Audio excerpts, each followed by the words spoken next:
Avinash sir बुंबी आले या साईडने अरे पोस्टर घेतले या ना सर इकडे समोर इकडे सेंटरला एक सर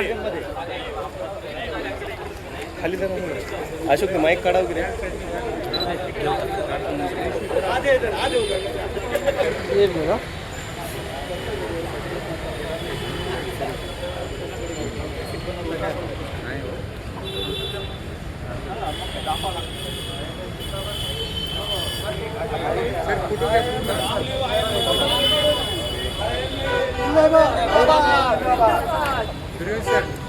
घेतलो 0.6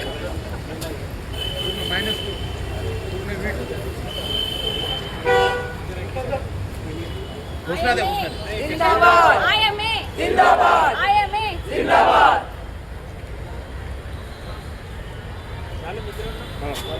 या मागे फक्त आम्हाला लक्षात राहू द्या सर पत्रकार होईत म्हणून कधी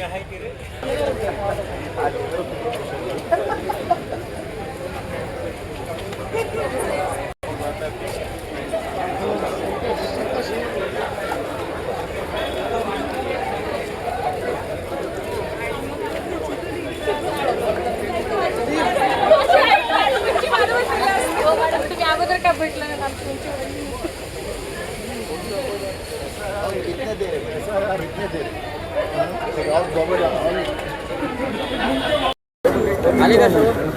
सर आज आपण जिल्हाधिकाऱ्यांना निवेदन दिलेलं आहे काय मागण्यात आपल्या सर्वप्रथम नांदेड IMAच्या वतीने मी रुग्ण आणि रुग्णांच्या नातेवाईकांची माफी मागतो. खूप शॉर्ट नोटीसवरती आम्ही हा आजचा संप पुकारलेला आहे कारण शासनाकडनं काल सायंकाळी 7 वाजल्यानंतर आम्हाला हे नोटिफिकेशन मिळालं की CCMP उत्तीर्ण होमिओपॅथिक डॉक्टरांना महाराष्ट्र मेडिकल काउन्सिलमध्ये MMCमध्ये रजिस्ट्रेशन देण्यासाठी त्यांनी आदेश काढले. आमच्याकडे वेळ कमी असल्यामुळे आम्ही इमर्जन्सीमध्ये हा संप पुकारलेला आहे आणि आमचा CCMP उत्तीर्ण डॉक्टरांना MMCमध्ये रजिस्ट्रेशन देण्यासाठी विरोध आहे. त्याची वेगवेगळी कारणं आहेत. मागच्या वेळेसही आम्ही शासनाला सांगितलं आणि त्यावरचे पर्यायी व्यवस्थाही आम्ही सुचवलेल्या आहेत आणि मागच्या आठवड्यामध्ये वेळोवेळी झालेल्या मंत्री महोदयासोबतच्या मिटिंगांमध्ये सुद्धा आम्ही हे विषय व्यवस्थितरित्या हाताळण्याचा प्रयत्न केला. परंतु मंत्री महोदयाने कोर्टामध्ये केस प्रलंबित असतानासुद्धा काल आदेश पारित केल्यामुळे आमच्याकडे नाईलाजाने संप पुकारण्याशिवाय पर्याय राहिला नाही. आंदोलन करताय तरी सुद्धा शासनाने हा नियम का काढला काय वाटतं? शासनाचा उद्देश हा चांगला आहे की ग्रामीण भागामध्ये रुग्णांना सेवा मिळावी. MBBS आणि त्याच्यावरील शिकलेले डॉक्टर ग्रामीण भागामध्ये जास्त सेवा देत नाहीत. हे त्यावेळेस जेव्हा निर्णय शासनाने घेतला होता 2014 साली त्यावेळेस ती परिस्थिती सत्य होती. परंतु आज तशी परिस्थिती नाही आहे. मागच्या महिन्यामध्येच शासनानं MBBS पास झालेल्या मुलांचा कंपल्सरी बॉन्ड जो आहे तो सुद्धा कॅन्सल केला कारण ग्रामीण भागामध्ये पोस्टिंग देण्यासाठी गव्हर्मेंटकडे वॅकन्सी नाही आहेत. मग गव्हर्मेंटकडे वॅकन्सी नसताना ग्रामीण भागामध्ये सुविधा मिळत नाहीत हा मुद्दा खोडला जातो आणि आमचं असं मत आहे की ग्रामीण भागामध्ये MBBS आणि त्यापेक्षा जास्त शिकलेले डॉक्टरसुद्धा जात आहेत.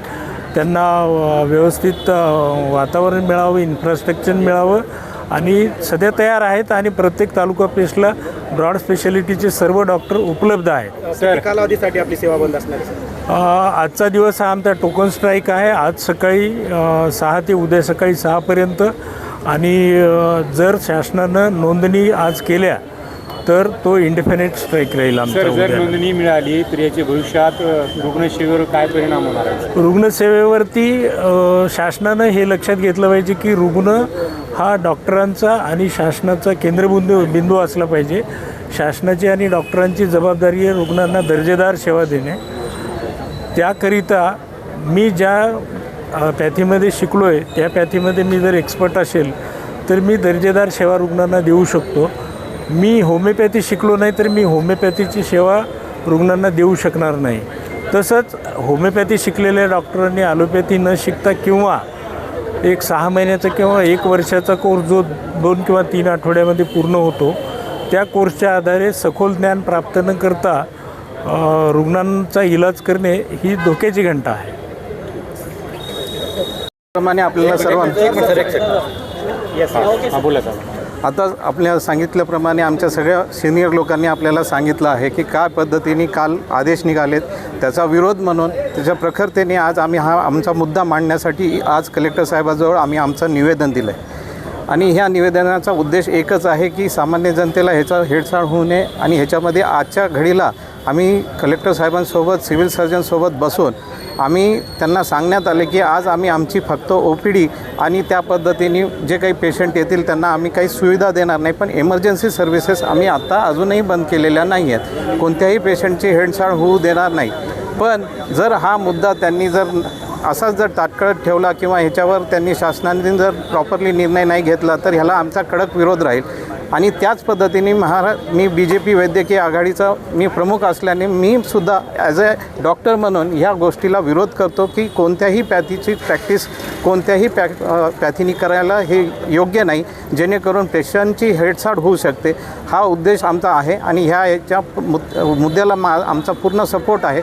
भाजपा वैद्यकीय आघाडीचा सुद्धा IMAला पूर्ण 100% सपोर्ट आहे. सर याच्यामध्ये जरी समजा प्रॅक्टिस त्यांनी केली नाही, पण शासकीय नोकऱ्यांमध्ये जर होमिओपॅथी डॉक्टरांना MBBS प्रमाणे जर काही फायदा होत असेल तर आपलं काही याबद्दल काही आपण एक भाजपाचे पदाधिकारी पण राजकीय सामाजिक आपल्याला हे पण आहे. नाही आपल्याला ह्याचा उद्देश त्या पद्धतीने नाही आहे. जसं आयुर्वेदिक जे लोक प्रॅक्टिस करतात त्यांनासुद्धा 100 ड्रग्स आपण अलाउड केलेले आहेत ऑलिओपॅथीचे, की इमर्जन्सीमध्ये हे ड्रग्स त्यांना अलाउड करू शकतो.